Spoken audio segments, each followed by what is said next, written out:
The latest on that breaking news that's been developing all day long, the arrest of Chicopee School Superintendent Clark on federal charges. Welcome to Western Mass News at 6. I'm Chris Pizzana. And I'm Jordan Jagalenzer. Clark is accused of lying to the FBI about sending almost 100 threatening text messages in an effort to discredit a police chief candidate.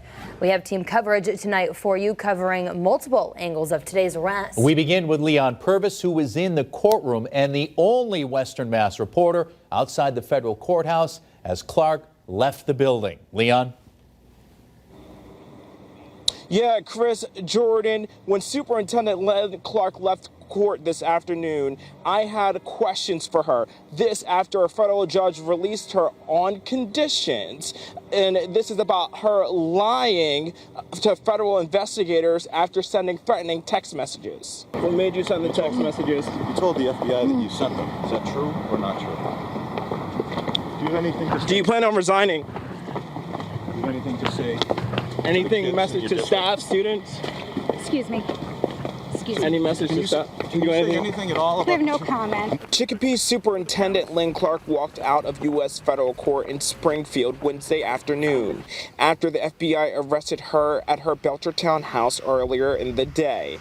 According to court documents obtained by Western Mass News, the investigation has revealed that individual one's spouse, and Clark together received approximately 99 threatening text messages sent by fictitious phone numbers used to disguise the true sender. Court documents say those text messages from unknown numbers were threatening to expose information that would cause reputational harm and discredit an unnamed candidate for police chief in Chicopee.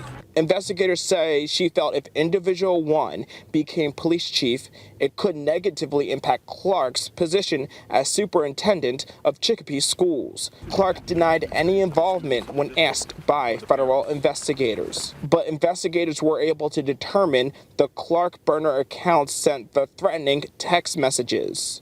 And because the threatening messages had caused individual one to withdraw his/her candidacy from consideration for the police chief position, the city delayed its selection for this position. Federal investigators say Clark eventually admitted to sending the text messages. She was released Wednesday on the condition she will not contact anyone involved in the investigation, including no texts, phone calls, or use of social media.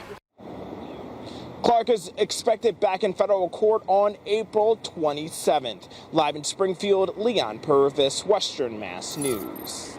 Leon